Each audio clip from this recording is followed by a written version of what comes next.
Egypt didn't want the Palestinians. Nobody in the region wanted the Palestinians. The unspoken truth of the Arab Brotherhood is that the Palestinians don't really count and are disrespected. And Egypt said they can't come here because we have too many. Jordan said, we're like all Palestinians here. They can't come here.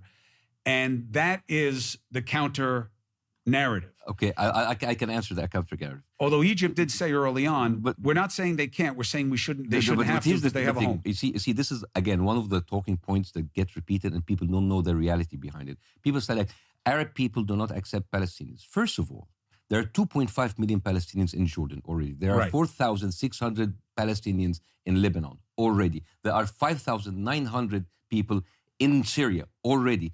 Egypt, my wife has had like a refugee document. So we have many, but we don't count them. You know why? Because we don't treat them as refugees. We treat them as part of the country.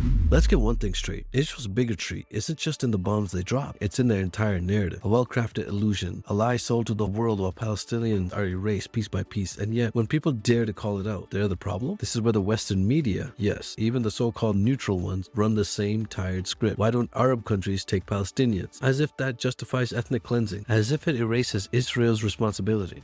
Chris repeats the same manufactured talking points, ignoring history and framing Palestinians as a burden rather than victims of brutal occupation. But what happens when someone who actually knows the truth steps in? Stay with me here. You're about to witness a takedown from a factual understanding like no other. Right? So, Saudi Arabia, UAE, Kuwait, hundreds of thousands of Palestinians. We've already taken a lot. But when we take them, we basically allowing Israel to do what they want, which is evacuating the land from Israel. And the whole thing about like, we're killing them, why don't you take them, is like you going out in the street, shooting someone in the face, and you're angry at your neighbors for not burying him. It's crazy. It's like that you're basically blaming the people that don't want to take them, but you don't blame the side of the conflict that's doing the killing. It's madness. It doesn't make any sense. It doesn't make sense. I also don't think. And also for Israel, I'm Israeli. Let's say some miracle, Egypt says today, all right, well, let's take them.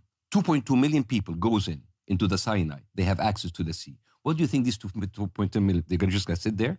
They're going to retaliate, try to come back. They're going to have the sea open for them now. They're going to have Israel like controlling. This is going to be the Egyptian problems. And then like an infection. then they're going to have weapons. They're going to have an open desert in the Sinai. Is this safer for Israel? Right.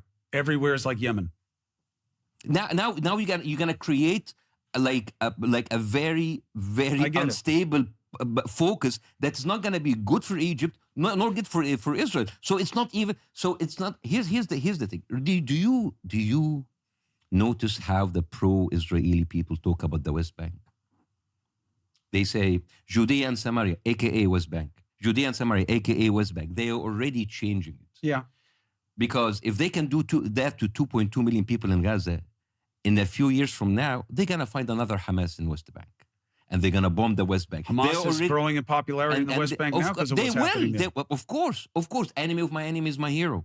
Okay? And the thing is, you have already the 3.5 people, they have no rights. The land is being taken away from, like a Jewish person from Poland can land in Israel, take a land of a Palestinian that's been living there for 600 years. Doesn't make any sense. So, and now they're going to push people into Jordan. It's like, why doesn't Jordan take them? Why doesn't Saudi Arabia take them? And here's the thing about my relationship with Israel. Growing up, I had absolutely no problem with Israel. Of course, they are our enemies. We fought 4 wars with them. But I was one of those people who really liked Sadat for doing the peace process. Because, and I know that we were like, we dealt short, the negotiation was bad. Kissinger was like a master. But at the end of the day, we took Sinai and peace, no more war. Like please, anything. Let's have whatever compromise, but no more war. So I have no problem with Israel existing. And when people's like, Israel's like, where are you going to take? There's 9 million people. Where are they going to go? Khalas, it's complicated. And a lot of people hate me for having this very centrist, but I said, I was practical. But then I see those people who have a lot of people in the Arab world acknowledging their existence. Okay, have used it. They're not acknowledging other people's existence. They're not acknowledging the Palestinians. They're even becoming to question my existence as an Egyptian. Because now you see, I'm not talking about like people on Facebook, I'm talking about official ministers. They are going there in rallies and having the greater Israel map behind them. What does that tell you? From the Nile to the Euphrates, they're basically swallowing 8 Arab countries, half of Egypt, half of Iraq, all of Palestine, Lebanon, Syria, Jordan, parts of Saudi Arabia, and parts of Turkey.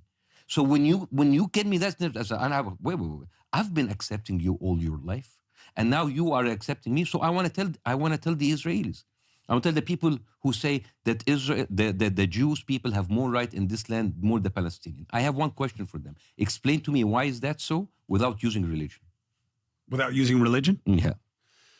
I understand the point. Because what do they say? Because like God gave it to us. Which God? We are the chosen one. Chosen by whom? It's a promised land. Promised by whom? Your God. It's not my God. I don't think any of it should be based on religion. But here's the thing. All of like the liberal Zionists, I'm talking about the liberal Zionists now, who like support Israel. This like we are secular, we're democratic, we're separation of church and state. And when it talks about Israel, it's biblical. All of a sudden, it's biblical. Well, it's because of the Holocaust. What did we have to do with it? No, it's not just because of the Holocaust. It's because when the issue becomes whether people want Jewish people to exist, Israel to exist, you're making it existential. And what does make them different is their faith. And as an extension of that, the blood of people in that faith. And, from the river to the sea scares. Of course, people. But you know who came up with this? What, Israel? Yeah, the Likud Party Charter, 1977. Haven't you read it? But it's not who's using it now. You wanna hear? It says like this: the rights of the rights of the Jewish people in the land of Israel is eternal and indisputable, and it is important for it connects to the right of our peace and security. Therefore, Judea and Samaria will never be handed to a foreign administration. From the sea to the Jordan, there will only be Israeli sovereignty. We just make it rhyme better. You make it rhyme better. But it's like...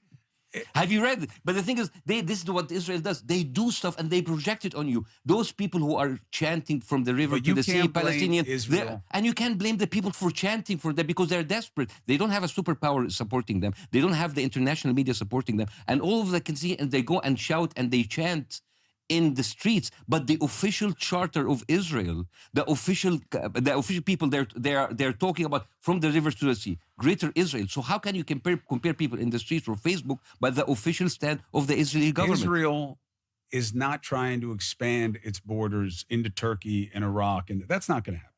Okay. Well, we thought. We thought that Gaza was not going to happen, and we thought that. Well, but look, we thought that the illegal settlement would not expand that much. This has been happening since Israel was formed, in one way or another. Okay. And I believe it's a situation where the problem has always worked better than any solution. Kind of like our southern border. Things that frighten people, things that keep people divided, things that keep people angry are a very good control mechanism. I was talking to somebody about you today, and they're like, you got to talk to him all about his medical career and how he feels about it. I said, I get it. If you focus on healing and what matters for people, what you're doing with laughter, what you're doing with instructive humor, what you're doing with satire is so powerful. And it can be healing. I think the dialogue is healing. Look, I'm loving this. It's easy for me to have the conversation, though, because I'm not emotionally and personally invested the way you are and the way Jewish people are. I have a lot of Jews in my life. I have Jews in my family. But I have Arabs in my life. I have Muslims in my life. I don't have them in my family, as far as I know. But it doesn't matter to me. But it's easier for me to have the conversation. I don't have blood on the line the way other people do. And I respect that. A lot of Americans don't. They believe they can own an issue even though they have no part of it. Some people with more extended value than others. Like, I understand why Black people have an affinity to seeing minorities oppressed in other places of the world. I understand that. I understand why they would see commonality. I get it. And I think it's important to engage it. I do think that a lot of the explanations have their place, but are also a distraction from the present. Like, Blinken is over there. Israel just said no to the latest. I don't know when you're going to be watching this, but it'll probably be true 5 times between now and whenever this ends, whatever that means. That Israel's saying, no. This phase deal, it's too long. We're not getting enough. I don't understand how this ends in a way I'll be honest with you. I don't know how it ends at all. Well, again, we I don't even know what happens. you asked a question. I told you go back to the root of the problem, like we do in medicine, and I'm telling you, you do an incredible job because I've watched you many times. You have an ability. You're an empath. You put yourself in other people's shoes so you can understand, and I respect that about you. You're a big empath. You're empathic with people, and sometimes when I tell people put yourself into the other people's shoes, and someone who does that beautifully is Gideon Levy, the Israeli reporter. Yeah, wonderful. He is good. Wonderful, and he's very fair. He's an Israeli reporter in the house, and he's very fair. And sometimes when because it seems that for so long, and I'm sorry to say this, people don't want to hear anything from the Arab side. So I use Israeli quotes. And one of my favorite quotes, believe it or not, is by Ben Gurion, the George Washington of Israel. He said, and this is a quote from the book The Jewish Paradox by Nahum Goldman. He said, if I was an Arab leader, I would not sign an agreement with Israel. It's natural. We took their land. I mean, yes, God promised it to us, but our God is not theirs. Why would they accept it? Why would that mean anything to us? Yes, there was anti-Semitism, Nazis, the Jews, Auschwitz, but why would they pay for it? We are coming here to take their land, and you do not accept it. That is a direct quote by the founder of Israel. And he, in another speech, 1938, he said, let's be true to ourselves. Politically, we are the oppressors, and they defend themselves. We're coming here to inhabit, and they are already here. And then he said something mind-blowing. He said, behind the terrorism by Arabs is a movement, though primitive, but yet it is not the voice of idealism and self-sacrifice. I can just take those two quotes and put it in front of everybody. Somebody will say Hamas, I will tell them Benjamin Netanyahu. Benjamin Netanyahu, 2019, in the Likud party, said in order to prevent the establishment of a Palestinian state, someone should bolster Hamas, give them money. We've been doing that. That's been our strategy. So I don't understand the cognitive dissonance that people get me like Hamas, October 7th. And guys, don't you see what you're doing? There's a continuum. Like in 2001, in the video with Netanyahu, I'm sure you've seen that video when they say I have sabotaged the Oslo Accords.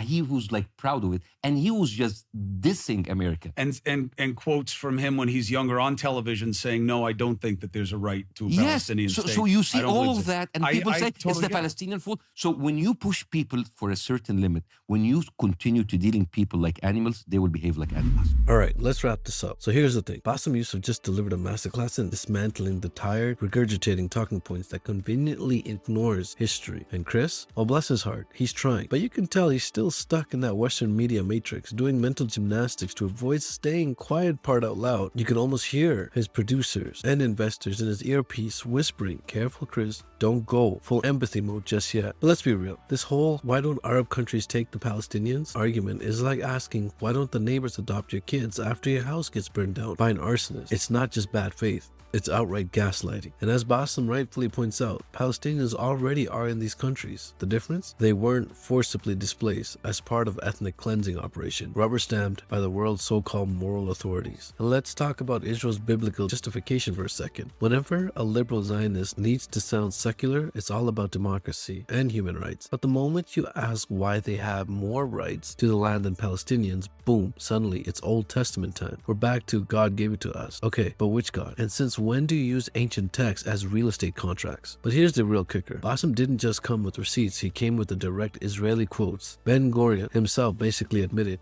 yeah, we took their land. I get why they're mad. Even Likud's strategy was to fund Hamas, to block Palestinians' unity. And yet, when Palestinians react to decades of occupation, colonialization, and apartheid, it's somehow their fault. Make it make sense. So let me leave you with this. If you're still wondering why Palestinians resist, ask yourself, what would you do if your home was stolen, your family displaced, and your very existence debated like a thought experiment on Prime TV? You can't talk about both sides when one side has F-16s, the other has makeshift rockets. You can't frame oppression as complicated when the oppressor's own leader admits to their crimes. And you definitely can't expect Palestinians to just disappear for Israel's convenience. This isn't about history. This is about religion. This is about power, and power unchecked is power abused. Stay sharp, stay informed, don't fall for the propaganda. This is Z from Z's Political Couch. Don't forget to like, share, and subscribe. And I'll catch you all on the next one.